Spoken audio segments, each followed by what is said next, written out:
Nadie se justifica guardando la fiesta de los tabernáculos. No se consigue la justificación de ese modo por la fiesta de los tabernáculos. Es una celebración. Es algo que Dios nos permite celebrar. Es una maravillosa bendición y los judíos no creen equivocadamente que se podrán justificar o salvar por las obras de la ley. Abraham creyó a Dios y le fue contado por justicia, por rectitud. Creyó a Dios. La fe fue lo que Dios habría de poner al alcance de su pueblo a lo largo de los siglos. Nosotros, judíos de nacimiento, sabemos que el hombre no es justificado por las obras de la ley, sino por la fe en el Mesías. Incluso nosotros los judíos que hemos creído en Jesucristo, somos justificados por la fe y no por las obras de la ley, porque ninguna carne se justificará por las obras de la ley.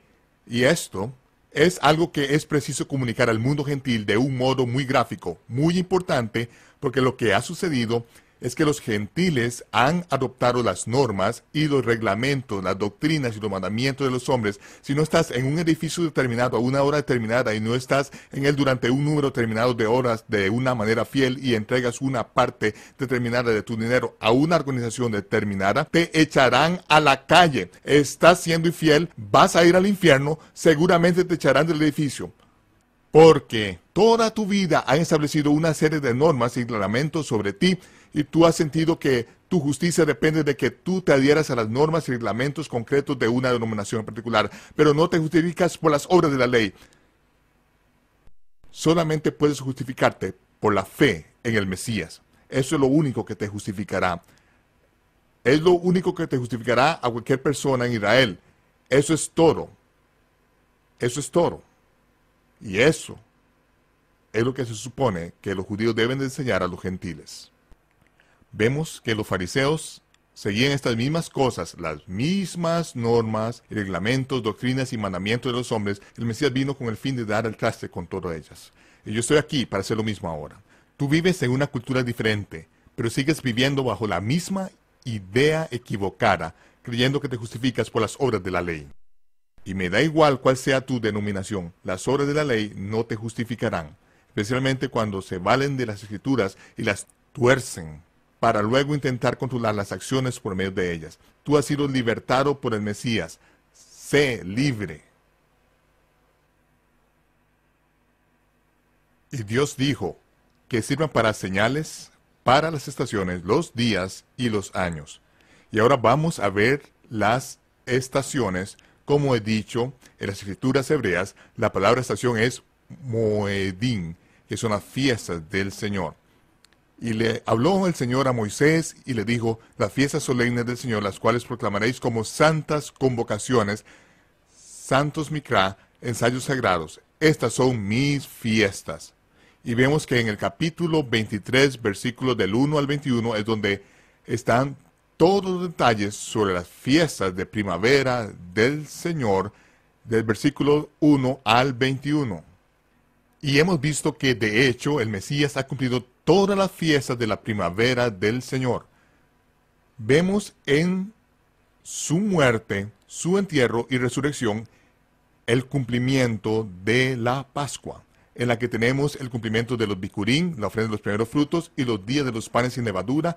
Desde los bicurín, la ofrenda de los primeros frutos, contamos 50 días hasta Pentecostés, que fue cuando se cumplieron las palabras de Yohanan ben Zacarías Jacoen, a que tú llamas por el nombre corriente de Juan el Bautista. Sin embargo, Yohanan era hijo de Zacarías y era un Cohen, perteneciendo a la familia de los Coat. Su padre sirvió en el lugar sagrado en el templo y hallamos que el relato histórico de esta situación se encuentra en el Evangelio de Lucas. Me gustaría llevarte allí de modo que podamos entender algo sobre los antecedentes de Juan el Bautista o Yohanan ben Zacarías. Como dice en Lucas, capítulo 1, verso 5, hubo en los días de Herodes, rey de Judea, un Cohen. Cuando veas la palabra sacerdote en hebreo, es Cohen, de la familia de los Kohath. Todos los levitas eran sacerdotes, pero no todos los levitas sirvieron en el lugar sagrado, que estaba reservado solo a la familia de los Kohath. Y el sumo sacerdote era el Cohen Gadol, o el gran Cohen, el sumo Cohen, el sumo sacerdote. Zacarías no fue sumo sacerdote, pero se dice que fue un sacerdote llamado Zacarías de la orden de Abías. Su mujer era de las hijas de Aarón y se llamaba Elisheba.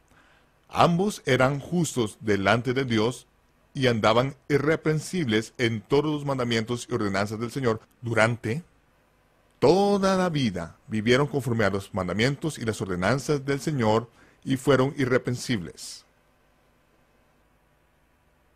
Pero no tenían hijos y eran ya ancianos. Elizabeth era estéril, ambos eran ya de edad avanzada. Aconteció que ejerciendo Zacarías el sacerdocio delante de Dios, según el orden de su clase, le tocó en suerte entrar conforme a la costumbre del sacerdocio en el santuario del Señor para ofrecer el incienso. Y aquí se nos ofrece una ecuación matemática en el libro de Lucas.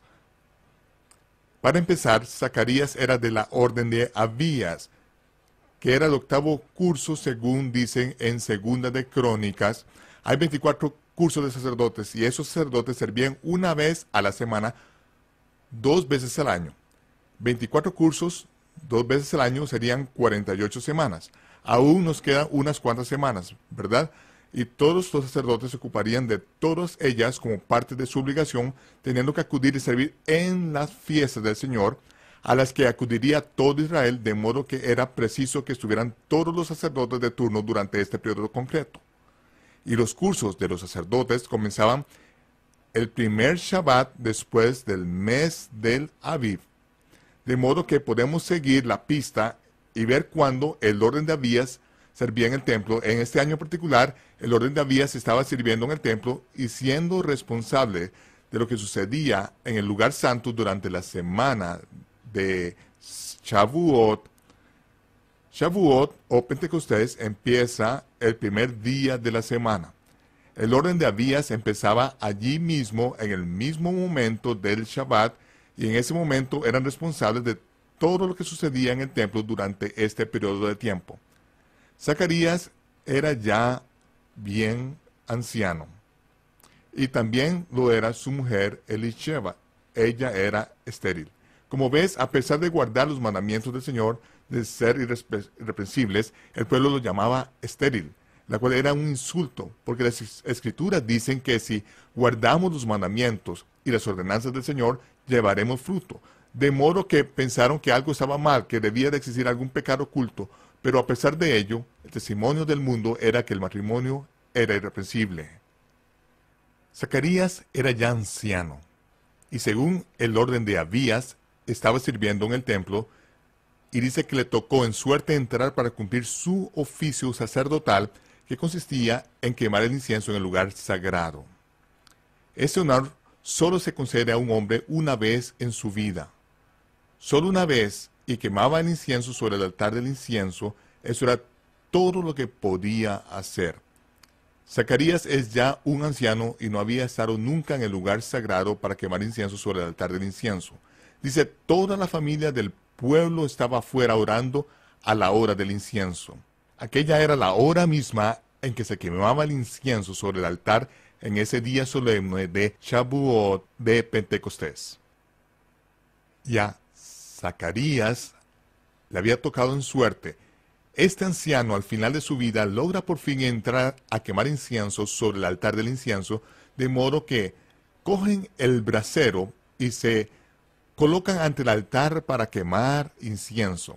Al acercarse y entrar en el lugar sagrado, no había ningún otro sacerdote con él. Toda la multitud del pueblo, los cientos de miles de personas estaban afuera, abarrotadas en el monte del templo, y todos estaban orando en silencio, mientras Zacarías, el anciano sacerdote, entraba en el templo. Al hallarse en el interior, a la derecha del ángel del incienso, el ángel Gabriel apareció ante él, y Zacarías se echó a temblar. Aquello era algo que no sucedía todos los días, ni cada año, y a este hombre solo le sucedió una vez en toda su vida. Al entrar en el templo se le aparece un ángel, y los ángeles no aparecen por todas las esquinas de las calles de Jerusalén cada semana.